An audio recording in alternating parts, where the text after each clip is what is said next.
أستعيذ بالله من الشيطان الرجيم بسم الله الرحمن الرحيم. நான் உங்கள்ட்ட ஒன்று சொல்லிக்கிறேன், நல்லா கேட்டுக்கிறேங்க. நீங்க எந்த கேள்வி கேட்டாலும் முதல்ல ஆதாரத்தை ஆயத்தை முதல்ல காட்டணும். இந்த ஆயத்தின் பிரகாரம் சொல்லி அதுக்கு நீங்க முதல்ல விளக்கம் அர்த்தம் சொல்லிட்டு அப்ப சம்பந்தப்பட்ட கேள்வி கேளுங்க. ஹதீஸை படிச்சுட்டு பொய் கதையை படிச்சுட்டு வந்து இங்க வச்சு இந்த குரான்ல வளர்ப்ப வேண்டாம். ஜாக்கிரதைக்கிறங்க. இது அல்லாஹ்வுக்கு பிடிக்காத செயல். அல்லாஹ் ஒரு விஷயத்த சொல்லியிருக்கிறான், அதிலே நிக்க பழகிக்கணும். அதுல வேற ஒரு கதையை சேர்த்துக்கிட்டு இப்ப நினைச்சுக்கிட்டேன் அப்படி போயிட்டு பேசாதீங்க. அல்லாஹ்வுக்கு கோபம் தரக்கூடிய செயல் அது. நான் உண்மையை கையில கொடுத்துருக்கிறேன். என் உண்மையில பொய்ய படிச்சுக்கிட்டு வந்து பொய் இதை கலந்து இதுக்கு அர்த்தம் அப்படி பேசாதீங்க. அதான் கேட்டீங்க, எல்லாம் கேட்டீங்க, இதுதான் சொல்லிட்டேன். இனி செய்ய வேண்டாம். உங்களுக்கு தான் நஷ்டவாளி, நீங்க நஷ்டவாளி ஆயிருவீங்க. அதுக்காக நீங்க இப்போ ஜாக்கிரதை இருந்துக்கிறங்க. இதனால உங்க நன்மையை சொல்றேன். ஒரு விஷயம் குர்ஆன் சம்பந்தம் பேசுறேன்டா, குர்ஆன் நிக்கணும். குர்ஆன் ஆயத்தில் நிக்கணும். குர்ஆன் ஆயத்தை எடுத்து காட்டணும். இந்த மாதிரி போட்டிருக்குது, இந்த மாதிரி அர்த்தம் வருதுன்னு நிறுத்திக்கங்க. வேற ஒருத்தன் பேசுனது ஹதீஸ் புக்க படிச்சது, பொய் கதையெல்லாம் படிச்சுக்கிட்டு வந்து இத நீங்க சேர்த்துறாதீங்க. ஜாக்கிரதையா இருந்துக்கிறங்க. குர்ஆன் சுத்தமானது, புனிதமானது, அல்லாஹ்வுடைய வாக்கு. அல்லாஹ்வுடைய வாக்குல உங்க பொய்யான வாக்குல சேர்த்துக்கிட்டு கேள்வி கேட்காதீங்க. நீங்க ஜாக்கிரதை அவ்வளவுதான் சொல்ல முடியும். அதுக்கு மேல உங்க சொந்த விஷயம். படிங்கப்பா. 48வது சூரா ஃபதா 6வது ஆயத்து. ம். அல்லாஹ்வைப் பற்றி கெட்ட எண்ணம் என்னும் முனாஃபிக்கான ஆண்களையும் முனாஃபிக்கான பெண்களையும் இணை வைத்து வணங்கும் ஆண்களையும் இணை வைத்து வணங்கும் பெண்களையும் அல்லாஹ் வேதனை செய்வான். புரிஞ்சு போச்சுங்க. இந்த குர்ஆன் வாக்கு என்றான். அல்லாஹ்வுடைய சொல்லுக்கு எவன் கீழ்ப்படியாமல் தனக்கு தோன்றிய எண்ணங்களையும் செயல்களையும் செய்கின்றானோ,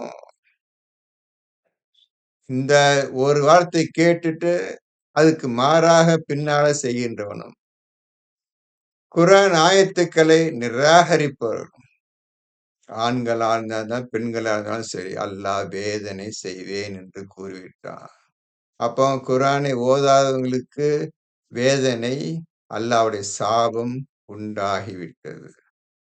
குர்ஆனை பின்பற்றாதவர்களுக்கும், குர்ஆனை ஓதி முனாஃபிக்கின் மேல நயவஞ்சக வேலை செய்யும் ஆண்களையும் பெண்களுக்கும், காஃபிரான ஆண்களையும் பெண்களையும் அல்லாஹ் வேதனை செய்வேன் என்று கூறிவிட்டான். ஆகவே இந்த அல்லாஹ்வுடைய எச்சரிக்கைக்கு நாம் அனைவரும் பயந்து கொள்வோம். இருந்துக்கிறோம். அவ்வளவுதான். படி. அவ்வேதனையின் கேடு அவர்கள் மேல் சூழ்ந்து கொண்டு இருக்கிறது. இப்போ சூழ்ந்து கொண்டிருக்கிற சாபக்கேடு பிடித்து விட்டது, சூழ்ந்து இருக்கிறது. உன்னுடைய மரணத்துக்காக காத்துட்டு இருக்கிறது. அதுக்கு பின்னர் கியாமத்து நாளுக்காக காத்துட்டு இருக்குது. சூழ்ந்து கொண்டு பாத்தீங்களா? இப்ப இங்க சந்தோஷமா இருக்கிறாங்க உலகத்துல உள்ளவங்க எல்லாரும். வேதனையும் சாபமும் சூழ்ந்து கொண்டிருக்குதுப்பா அவங்கள. ம். இன்னும் அல்லாஹ் அவர்கள் மீது கோபம் கொண்டான். ம். கோபம் ஆயிடுச்சு. படிங்க. அவர்களை சபித்தும் விட்டான். எதுக்குங்கப்பா 3 பேர் சபிக்கப்பட்டவர்கள். இந்த ஆயத்தை அதிகரிங்க. சபிக்கப்பட்ட 3 பேர். இந்த குர்ஆனை நிராகரிச்ச கூட்டம் சபிக்கப்பட்ட கூட்டம். இன்னைக்கு உலகம் பூரா நிறைஞ்சிருக்குது இந்த குர்ஆனை நிராகரிச்ச கூட்டம். அவங்க நல்லாவே தெரியும். உலகத்துல மக்கள் 170 கோடி மக்கள் ஷியா, சுன்னி, ஷாஃபி எல்லா கூட்டம் சபிக்கப்பட்ட கூட்டம். ஏற்கனவே ஈசா உடைய கூட்டம் சபிக்கப்பட்ட, மூசாவுடைய கூட்டம் சபிக்கப்பட்டவங்க. பாத்தீங்களா? அனைத்து பெரிய பெருங்கூட்டத்தின் அனைவரும் சபிக்கப்பட்டவர்கள். பிளஸ் முஷ்ரிக்கர் கூட்டம், இணை வைப்பவர்கள். அல்லாஹ் மன்னிக்கவே மாட்டான். சபிக்கப்பட்டவர்கள். இதுதான் சொல்ற ஆண்டவன். இதுல பெரிய அர்த்தம் இருக்குது. எதுல? 7ல 179ல ஜின்களையும் மனிதர்களையும் நரகத்திற்காகவே நாம் படைத்துள்ளோம். ஜின்களையும் மனிதர்களையும் நரகத்திற்காகவே நாம் படைத்துள்ளோம். இது உண்மையான அர்த்தம் கண்டுபிடிக்க முடியுமா? இப்போ போன இந்த பயம்லாம் சொன்ன விஷயம் சொன்னேன் உங்களுக்கு. உண்மை விஷயங்கள உங்களுக்கு சொன்னேன். குரான்லருந்து காட்டுனேன், எல்லாமே காட்டுனேன். அதுலேருந்து ஒரு விஷயம் சொல்லணும்னு கேட்டிருந்தேன். சரி போன பயான். இப்ப இதுக்கு அர்த்தம் சொல்ல முடியும் உங்களால? அதே மாரி இப்ப 769 அது? இது 7ல 179 ஆமா காக்கா. 7ல 179 சரியா? அ ஜின்களையும், மனிதர்களையும் நரகத்திற்காகவே நாம் படைத்திருந்தோம். அல்லாஹ்வுடைய வாக்கு இது. இது நிறைவேறிய வழி இல்ல. 11 119 எடுங்க. 11ல 119 ஆமா காக்கா. என்னம்மா போட்டிருக்கு அதுல? அவர்களில் உம்முடைய இறைவன் அருள் புரிந்தவர்களைத் தவிர இதற்காகவே அவர்களை படைத்திருக்கின்றான். நிச்சயமாக நான் ஜின்கள், மனிதர்கள் ஆகிய யாவரையும் கொண்டு நரகத்தை நிரப்புவேன் என்ற உம்முடைய இறைவனுடைய வாக்கு பூர்த்தியாகிவிடும். அல்லாஹ்வுடைய வாக்கு பூர்த்தியாகிவிடும். நிறைவேறிவிட்டது. 2வது வாணி. அதுக்கப்புறம் 32:13 ஆமா காக்கா. படிங்க. எல்லாம் எழுதிருங்கப்பா, எழுதிருங்கப்பா. என்ன விஷயம் பாருங்க. இது படிச்சாவது பயம் ஏதாவது வருதா பாருங்க. 32:13 ஆமா காக்கா. படிங்கம்மா. மேலும் நாம் நாடி இருந்தால் ஒவ்வொரு ஆத்மாவுக்கும் அதற்குரிய வழியை நாம் கொடுத்திருப்போம். ஆனால் நான் நிச்சயமாக நரகத்தை ஜின்களையும் மனிதர்களையும் ஆகிய யாவரையும் கொண்டு நிரப்புவேன் என்று என்னிடமிருந்து வாக்கு வந்துள்ளது. நாம் நாடி இருந்தால் ஒவ்வொருவருக்கும் வழியை அறிவித்திருப்போம் என்று கேட்டிருந்தீங்கன்னா எல்லாத்துக்கும் பதில் சொல்லியிருப்பேன். முழுமையா சொல்லியிருப்பேன்.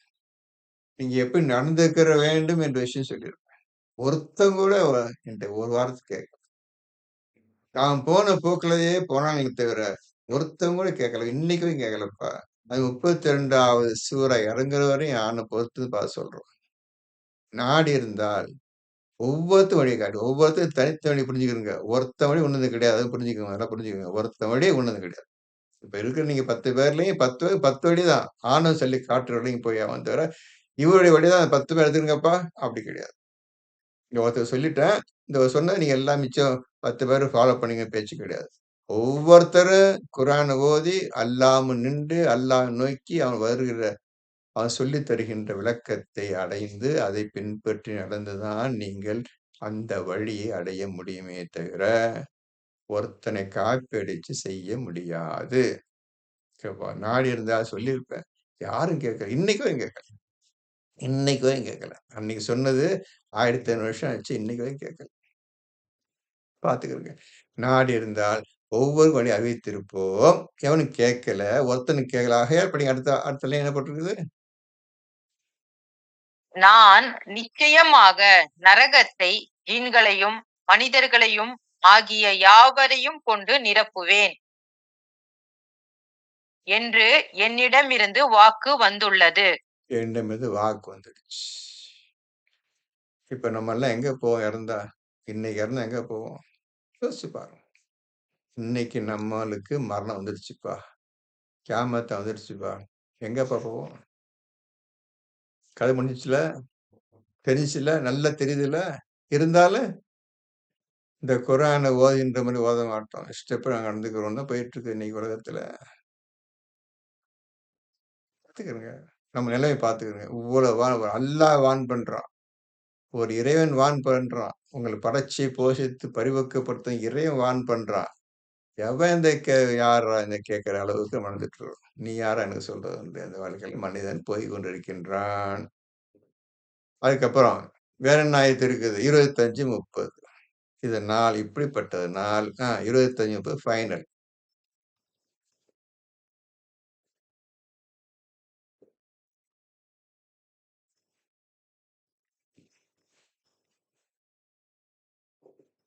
என்னுடைய இறைவா, நிச்சயமாக என் சமூகத்தார் இந்த குர்ஆனை முற்றிலும் புறக்கணித்து ஒதுக்கிவிட்டார்கள் என்று தூதர் கூறுவார். அவ்வளவு. நான் ஒரு 3 ஆய் சொன்னேன். என் வாயால, இந்த ரசூல் வாயால இன்ஃபார்ம் பண்ணேன். எல்லாம் கேட்ட பிறகு தான் நரகத்த தள்ளுவேன்.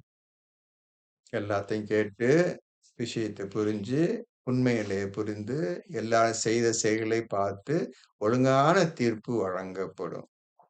இந்த தூதர் சொல்லிட்டு போயிருவார். ஈசா அப்படின்னு சொல்லப் போறார். நூஹு அப்படின்னு சொல்லப் போறார். எல்லாமே சொல்லப் போறாங்க. என்ன சொல்றீங்க? இவ்வளவு விஷயம் கன்ஃபார்ம் ஆயிடுச்சே. அல்லாஹ்வுடைய வாக்குல எப்படி நிறைவேறாம போகும் அது? என்ன அர்த்தம் இதெல்லாம்? இன்னொரு ஆயத்து ஒன்று இருக்குதம்மா. அது யாராவது படிச்சு சொல்லுங்க. மறந்து போச்சு எனக்கு. ஒரு பறவை பிராணி ஒன்று வெளிப்படுத்துவோம். அந்த பிராணி வந்து குர்ஆனை புறக்கணித்து சொல்லுன்னு சொல்ற வார்த்தை வருது. எந்த ஆயத்து, எந்த சூரா, எந்த ஆயத்து நம்பர் என்ன யாருக்காவது தெரியுமா? 44ஓ 42 எதுலயோ வருது. சொல்லுங்க தம்பி. அபூபக்கர் யாராவது சொல்லுங்க. நசீர் சொல்லுங்க. ஸாயிஸாக சொல்லுங்க. ஒரு பிராணியை வெளிப்படுத்துவோம். அந்த பிராணி இவர்கள்லாம் குர்ஆனை ஓதவில்லை என்று சொல்லும் என்று சொல்லு வார்த்தை வருது. அந்த வார்த்தை படிச்சிருக்கீங்களா யாராவது?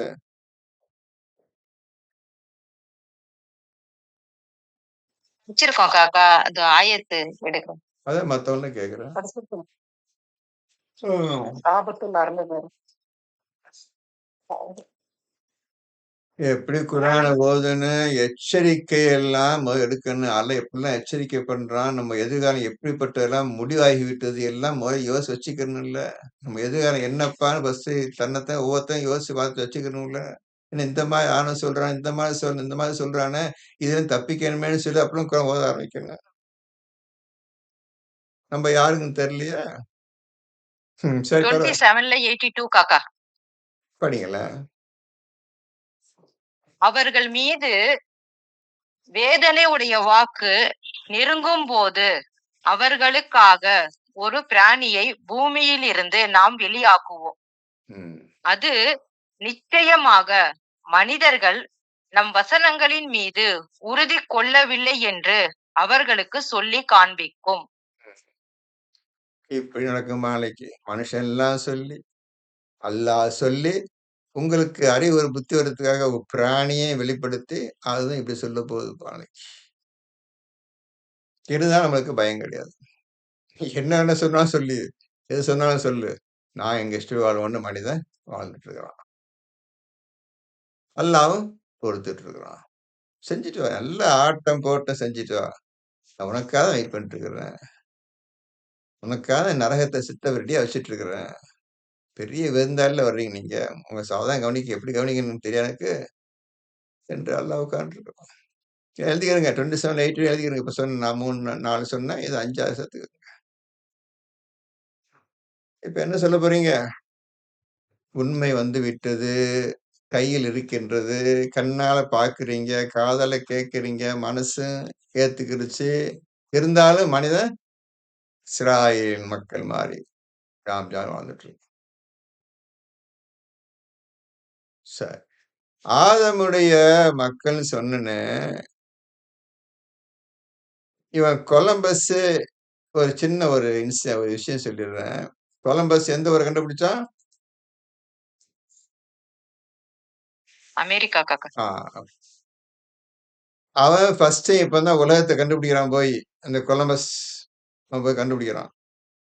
அவன் அந்த ஊருக்கு, அந்த நாட்டுக்கு போன பிறகு, அந்த நாட்டுல ரெட் இண்டியன்ஸ் நெறைய மக்கள் வாழ்ந்துட்டு இருக்காங்க. நெறைய மக்கள் வாழ்ந்துட்டு இருக்காங்க. நல்ல விவசாயம், நெல்லு, கோதுமை பறிச்சுக்கிறாங்க. நல்ல தங்கம் சம்பந்தப்பட்ட விஷயங்கள் வளையல், இந்த கோல்டு ஆபரணங்கள்லாம் செஞ்சு சந்தோஷம் வாழ்ந்துருக்காங்க. எந்த குறையும் இல்லாம அழகா வாழ்ந்துருக்காங்க அந்த மக்கள். அவங்க தான் பூர்வீக குடிமக்கள் அமெரிக்காவுல. ரெட் இண்டியன்ஸ் சொல்லுவாங்க. சிவப்பு இந்தியர்கள். இவன் தான் ஃபர்ஸ்ட் இந்த ஊரே கண்டுபிடிக்க போறான்பா, கொலம்பஸ். அந்த இந்தியன்ஸ் எப்படி வந்தானுங்க? யாருக்காவது யாருக்காவது அந்த வேலைக்கு பதில் சொல்ல முடியுமா? நீங்க கொலம்பஸ் ஹிஸ்டரிய போடுறேன் சும்மா படிச்சு பாருங்க. அது இப்ப ரீசென்ட் நடந்தது 1700 இருந்தது தான். பாருங்க. ஒவ்வொரு கண்டுபிடிச்சாலும் வந்துச்சு எல்லாமே. ஒவ்வொருத்தன் கண்டுபிடிச்சா வந்தது. அப்ப நீங்க பாருங்க, இந்த கொலம்பஸ கண்டுபிடிச்சான் அமெரிக்காவ. உள்ள போனா மக்கள் சந்தோஷமா வாழ்ந்துட்டு இருக்காங்க. Red Indians. இவங்க எப்படி வந்தாங்க? ஆதமுடைய மக்கள். அங்க எப்படி வந்தாங்க? இதெல்லாம் நீங்க சிந்தனை செய்யணும்ப்பா, சிந்தனை செய்யணும்ப்பா. எவ்வளவு வேலை இருக்கு, நிறைஞ்சிருக்கு வேலை விஷயங்கள். எப்படிப்பா வந்தாங்க அவங்க, அந்த ஆளுக்க? எவ்வளவு விஷயங்கள் இருக்குது. இதுக்கு என்ன பதில் சொல்ல போறீங்க? அப்போ ஆதமுடைய மக்கள் அங்கே போயிட்டாங்களப்பா. அமெரிக்காவுக்கு போயிட்டாங்களப்பா. பார்த்தீங்களா? போய் பாருங்க நீங்க. நான் பார்க்கல. அந்த ஹிஸ்டரி பார்த்தது என்னதான் சொல்லுச்சு பார்த்தது தான். வேற விஷயத்துக்கா எடுத்தேன். இந்த மாரி கொலம்பஸ பார்த்தேன். போனா வந்தேன். அப்ப இப்ப இவங்க இந்த கூட்டம் எப்படி வந்துச்சு? இவங்க வரதுக்கு முந்தைய அது கொஞ்சம் யோசிச்சு பார்த்தேன். இந்த கேள்வி உங்கள்ட்டயும் சொல்லிடுறேன். பாருங்க. நெட்ல போட்டு பாருங்க. கொலம்பஸ் ஹிஸ்டரி அந்த அமெரிக்கா கண்டுபிடிச்சத பாருங்க. அப்ப அமெரிக்கால யார் இருந்தான்னு பாருங்க. சரி இருக்கட்டும். இப்ப சின்ன விஷயம் தான். படிங்கம்மா. இப்ப ஆண்டவன் சபிக்கப்பட்ட கூட்டம் ஆயிடுச்சுல்ல. ஆண்டவனால் சபிக்கப்பட்ட கூட்டம் ஆயிடுச்சு. அடுத்த ஆயத்த படிங்க. அவர்களுக்காக நரகத்தையும் சித்தம் செய்திருக்கின்றான். ம். ம். ம். செல்லும் இடங்களில் மிகவும் கெட்டது. ம். 7. ம். அன்றியும் வானங்களிலும் பூமியிலும் உள்ள படைகள் எல்லாம் அல்லாவுக்கு சொந்தம். ம். மேலும் அல்லாஹ் யாவரையும் மிகைத்தவன், ஞானமிக்கோன். ம். 8. நிச்சயமாக நாம் உம்மை சாட்சி சொல்பவராகவும் நன்மாராயம் கூறுபவராகவும் அச்சமூட்டி எச்சரிப்பவராகவும் அனுப்பி இருக்கிறோம். சாட்சி சொல்லக்கூடியவரா? நான் நபியே, இந்த மக்கள பத்தி ஒழுங்கா சொல்லிறணும் எனக்கு.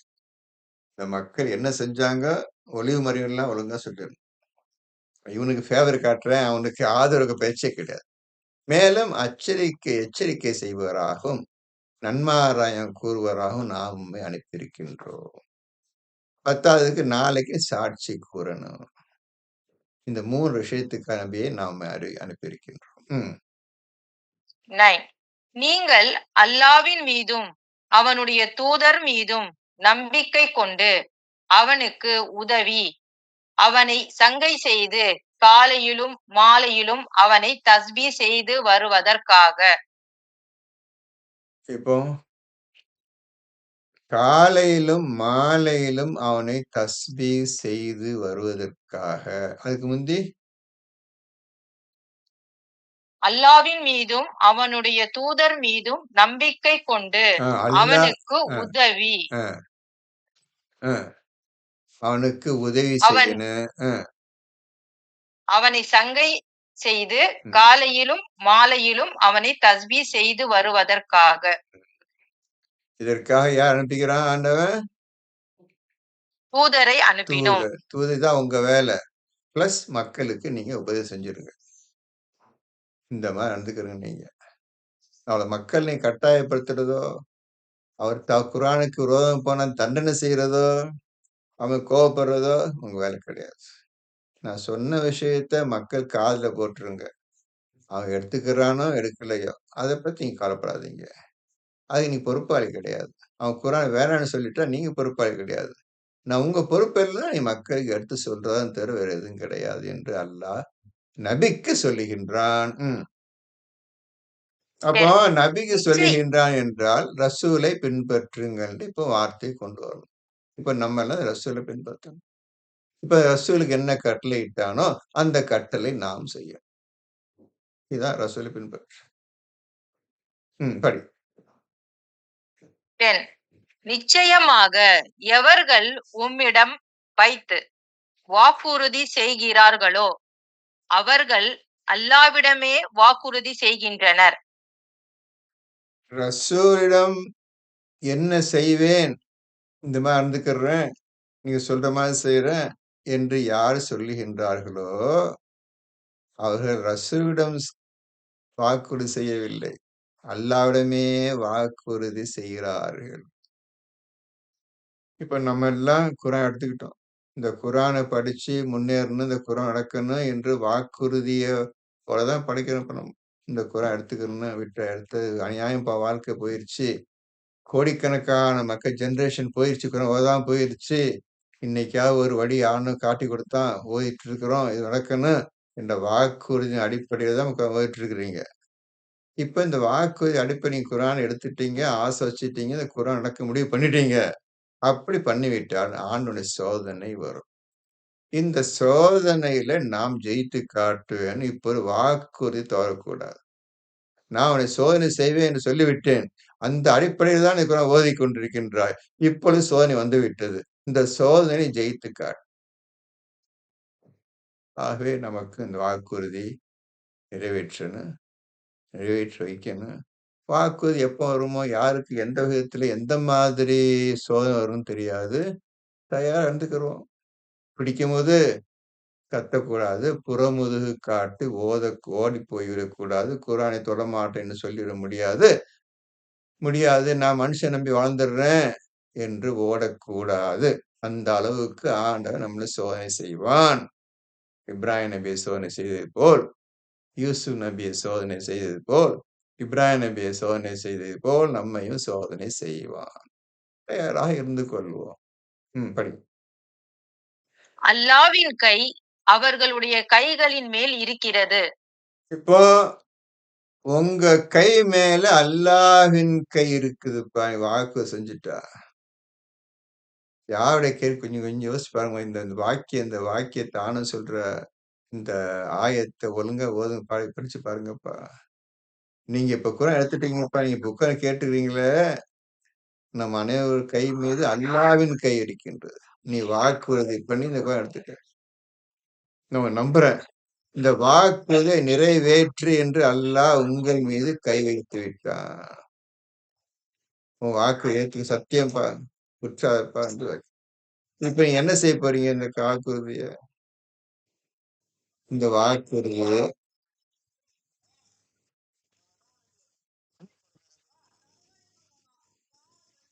ராபியா சிஸ்டர், கொஞ்சம் மியூட் போடுங்க. ராபியா சிஸ்டர் கொஞ்சம் மியூட் போங்கம்மா.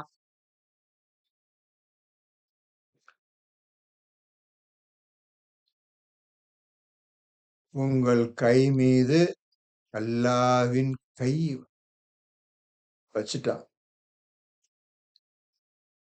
பாக்கியம் பெற்றவர்கள் ஆயிட்டீங்க. உங்க தொட்டுட்டான் அவன்.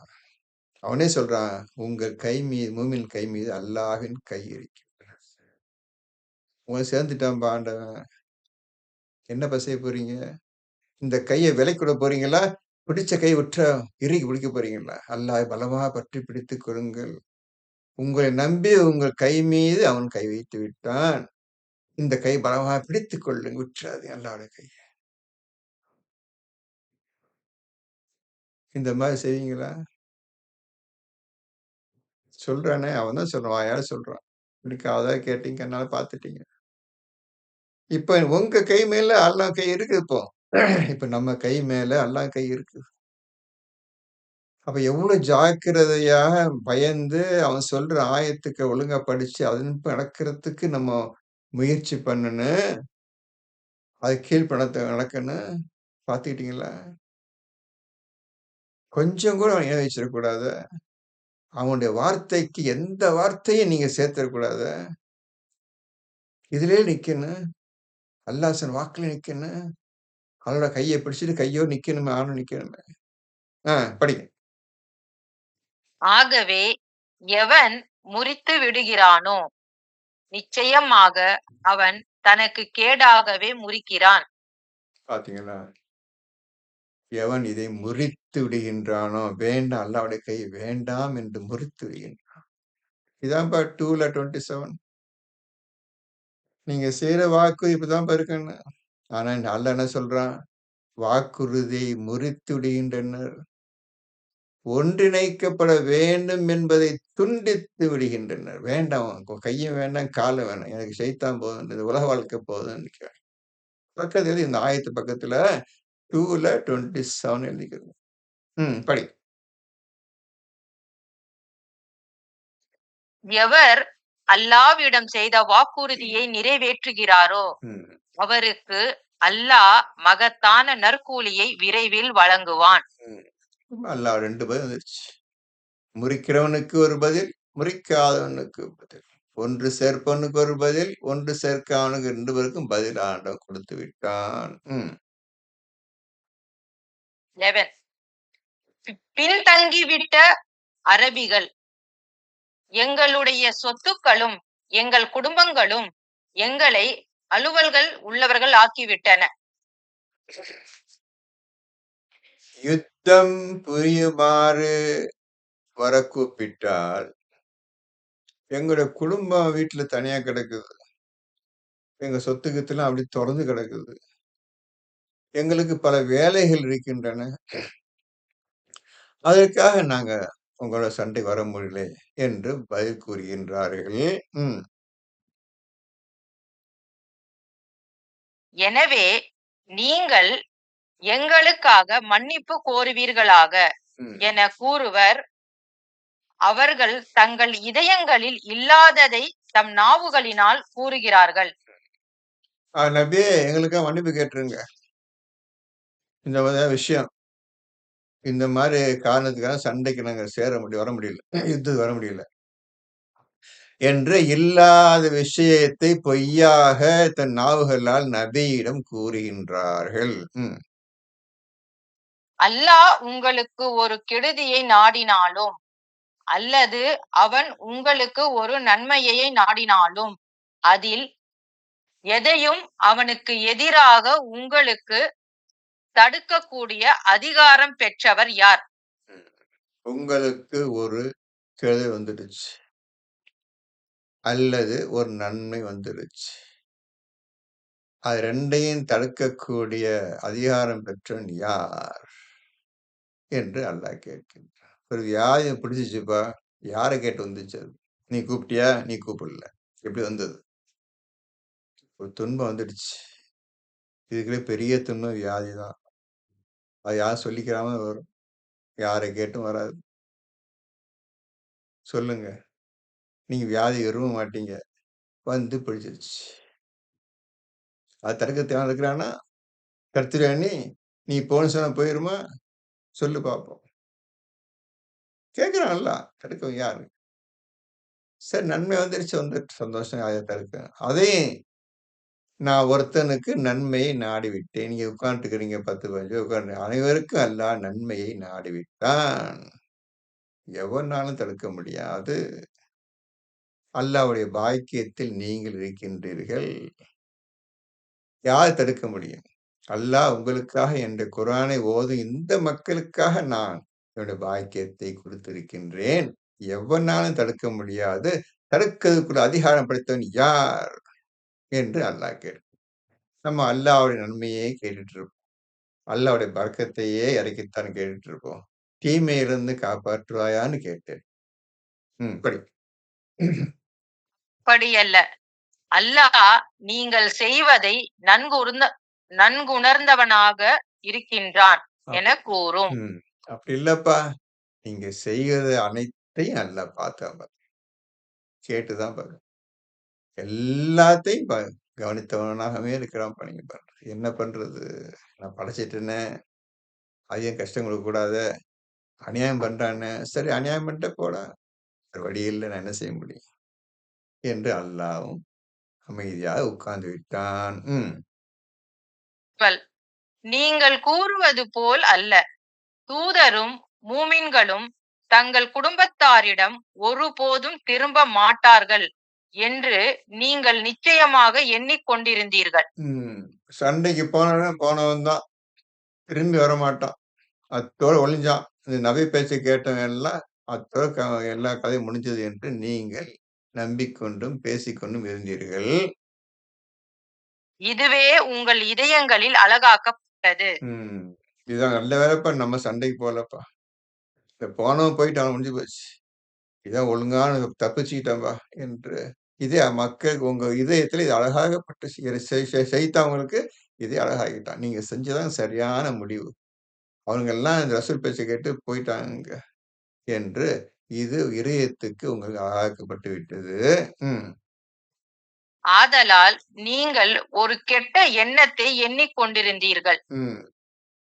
அதனால் நீங்கள் நாசமடையும் சமூகத்தினர்களாகி விட்டீர்கள். ம்.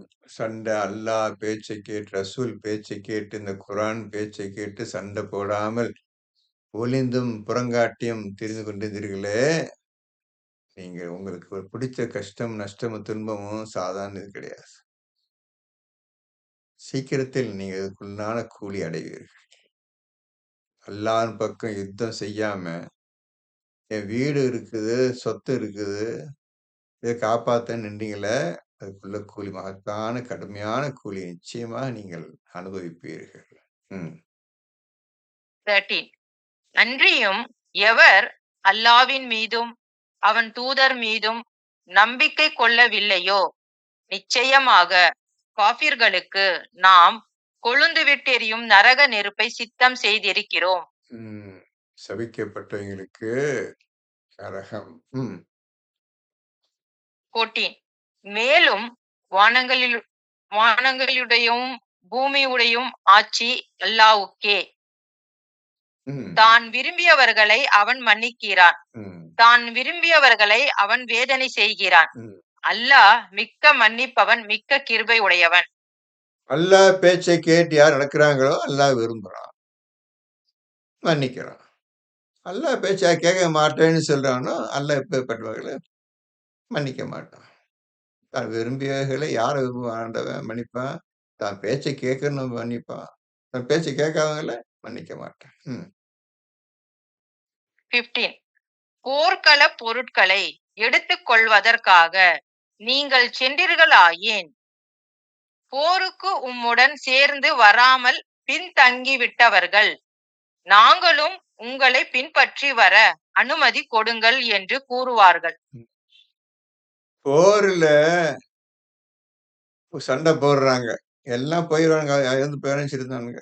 ஆனா ஜெயிச்சு, அவைங்க பொருளையெல்லாம் அள்ளிக்கிட்டு, வெற்றி பொருள அள்ளிட்டு வர்றாங்க. நாங்களும் சண்டை போட வர்றோம். அப்படின்னு சொல்றாங்க அவங்க. இது பொருள பார்த்தப்புறம். ம். அப்புறம்? அவர்கள் அல்லாவின் கட்டளையை மாற்றிவிட நாடுகிறார்கள். ம். அவை அல்லாஹ்வின் கட்டளை மாற்றிவிட நாடுகிறார்கள். ம். நீங்கள் எங்களை பின்பற்றி வரவே வேண்டாம். ம்.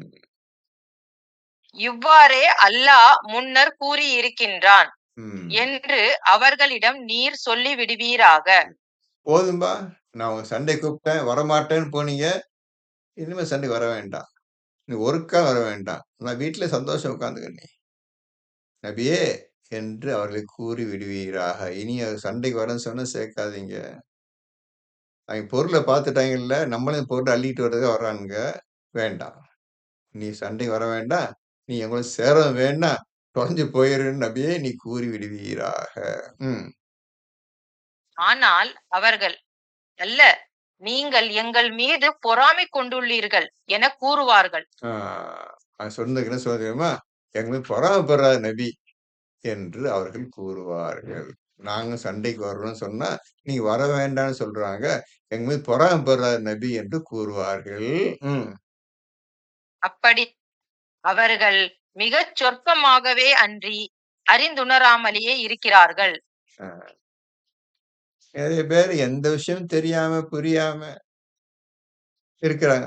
சொற்பமான 1, 2 பேர் தான் புரிஞ்சுக்கிறாங்க. புரிஞ்சுக்கிட்டு ரசம் சண்டைக்கு வர்றாங்க. மத்தவங்க எல்லாம் ஒண்ணும் புரியாம, தெரியாம, என்னமோ சொல்றாரு நபி, என்னமோ குரான் சொல்லுதுப்பா. நம்ம வீட கவனிச்சுக்கிடலாம்ப்பா. நம்ம பொண்டாட்டி பிள்ளைங்கலாம் இருக்குதுப்பா. சொத்து சுகம்லாம் இருக்குதுப்பா. இத பார்த்துக்குருவோம்ப்பான்னு சொல்லி உட்கார்றார்கள் என்று அல்லாஹ் கூறுகின்றான். ம். 16. ம். பின்தங்கிவிட்ட அரபிகளிடம், ம். நீங்கள் சீக்கிரத்தில் மிக்க பலசாலிகளான ஒரு கூட்டத்தாரிடம் அழைக்கப்படுவீர்கள். ம். பாத்தீங்களா? அடுத்த பெரிய பாம்ஷன் நுழுவுது. என்ன சொல்றான்? படிங்க, திருப்பி படிங்க. பின்தங்கிவிட்ட அரபிகளிடம், ம். நீங்கள் சீக்கிரத்தில் மிக்க பலசாலிகளான ஒரு சமூகத்தாரிடம் அழைக்கப்படுவீர்கள். ம். இப்ப சண்டை போறாங்க, பின்ன தங்கிட்டாங்க, வரமாட்டேன்னு தங்கிட்டாங்கல்ல, அவர்களுக்கு சொல்லும். மிக்க பலசாலியான ஒரு பெரிய கூட்டம் வரப்போகுது. அதை நீங்கள் சந்திக்க போகின்றீர்கள். சந்திச்சே ஆக வேண்டும். ஒரு பெரிய கூட்டம் வரப்போகுது. நீ சந்திச்சே ஆக வேண்டும். என் நபியே நீ கூறுவீராக சொல். இது யாருப்பா சொல்றான்? எந்த கூட்டத்த சொல்றான்? கொஞ்சம் யோசிச்சு சொல்ல முடியுமா நீங்க அத? யார சொல்றான்? எந்த கூட்டத்த சொல்றான்? அது எப்ப வரும் என்று சொல்றான்? அவ்வளவு இந்த சரித்திரம் குர்ஆனுக்குள்ளேயே இருக்கு. அல்லாஹ் சொன்ன இந்த விஷயம் குர்ஆன்லயே பதில் இருக்குது. யூசுப் நபிய சொன்னேன். இப்ராஹிம் நபிய சொன்னேன். இந்த 40 வருடங்கள் பத்தி சொன்னேன். அவனும் குர்ஆன்ல இருந்து எடுத்து சொன்னான் உங்களுக்கு. நீங்க சரியா தவறான்னு நீங்க கண்டுபிடிச்சு சொல்லணும். இப்ப இந்த ஆயத்துக்கு அர்த்தம் யோசித்து சொல்லுங்கள். படிங்க. சந்திப்பீர்கள். அவர்களுடன் நீங்கள் போரிட வேண்டும். ஆ நீ என்ன பின்தங்கி வீட்டு உட்கார்ந்துட முடியாது. ஓடுனிய பொய் சொல்லிட்டு சண்டைக்கு வராம, ரசூலோட சேராம, சண்டை போடாம வீட்ல உட்கார்ந்துட்டேல்ல, நீ சண்டை போட்டே தீரணும்ப்பா. ஒரு வழியே இல்லப்பா உனக்கு. அப்ப இப்ப கூட வரப்போகுதுப்பா. நீ சண்டை போட்டே தீரணும்ப்பா. அப்ப தப்பிச்சு வர முடியாதுப்பா நீ. என்ன வர முடியல? வீடு தொறந்து கிடக்குது. வீட பார்க்க பெரியவங்க யாரும் கிடையாது. எங்களுக்கு நிறைய வேலைகள் இருக்குன்னு சொல்லிட்டீங்க. இப்ப சொல்லியான்னு பார்ப்போம். என்று அல்லாஹ் ஒரு சேலஞ்ச போடுறான் உங்களுக்கு. அல்லது அவர்கள் முற்றிலும் பணிய வேண்டும். ம். ம். அப்போது நீங்கள் வழிபட்டு நடப்பீர்களானால், ம். அல்லாஹ் உங்களுக்கு அழகிய நற்கூலியை கொடுப்பான். அப்போது நீங்க முற்றிலும் பணிய வேண்டும். இந்த ஆர்டர் அல்லாஹ்வுடைய ஆர்டர் கட்டளைக்கு வழிபணிய வேண்டும். சண்டை யுத்தம் போட்டே தீர வேண்டும். அப்படி போட்டு அல்லாஹ் உங்களுக்கு உதவி செய்றேன்னு சொல்றான். படிங்க. ஆனால் இதுக்கெல்லாம் இதற்கு நீங்க தான் முன் அர்த்தம் சொல்லணும். இதுக்கெல்லாம் நீங்க தான் அர்த்தம் சொல்லணும். நீங்க தான் அர்த்தம் சொல்லணும். யோசிச்சு சொல்லுங்க. எல்லாத்துக்கும் தெளிவான ஒரு குர்ஆன்ல இருக்கு. அத நான் சொல்லுவேன். அத அல்லாஹ் சொல்றான். எல்லா விஷயங்களையும் நாம் குர்ஆனில் தெளிவாக்கி வைத்திருக்கின்றோம் என்று 12:111 சொல்லிட்டான் அல்லாஹ். அந்த உண்மைய நான் உண்மைப்படுத்தேன் அல்லாஹ் சொன்னத. எல்லா விஷயத்தையும் ஒழுங்கா சொல்லிட்டேன். எந்த குறையெல்லாம் விளக்க சொல்லிட்டேன். அப்படின்னு சொல்லிட்டான். இப்ப நீங்க உண்மைப்படுத்த வந்துருச்சு. படிங்க.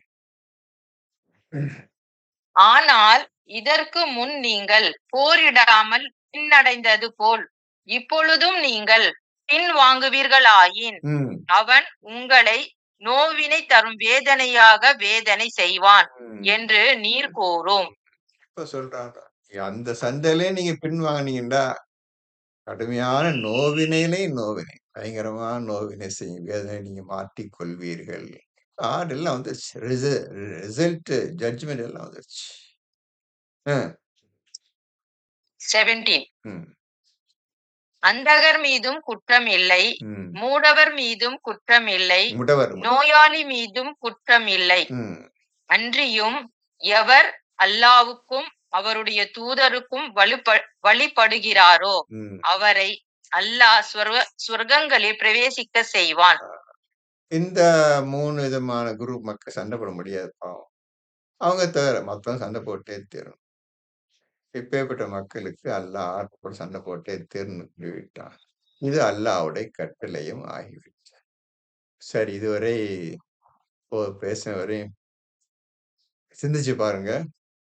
இந்த ஆயத்து முடிச்சிருக்காக்கா 2 லைன் தான் இருக்கு. முடிச்சிருங்கம்மா. அவற்றின் கீழே ஆறுகள் ஓடிக்கொண்டிருக்கும். ஆனால் எவன் பின் வாங்குகிறானோ அவனை அல்லாஹ் நோவினை தரும் வேதனையாக வேதனை செய்வான். முடிச்சா? முடிஞ்சிருக்கா. சரிம்மா. இன்ஷா அல்லாஹ் பிஸ்மில்லாஹி அடுத்த வாரம் பார்ப்போம். நல்லா ஓதிட்டு வாங்கப்பா. நல்லா ஓதிட்டு வாங்க.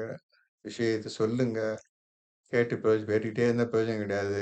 2 வருஷம் ஆச்சு நீங்க இந்த குர்ஆன் ஆரம்பிச்சு. நிறைய விஷயம் தெரிஞ்சிருக்கணும். கொஞ்சம் ஆழமா சிந்தனையோடு ஓத பழகிக்கிறங்க.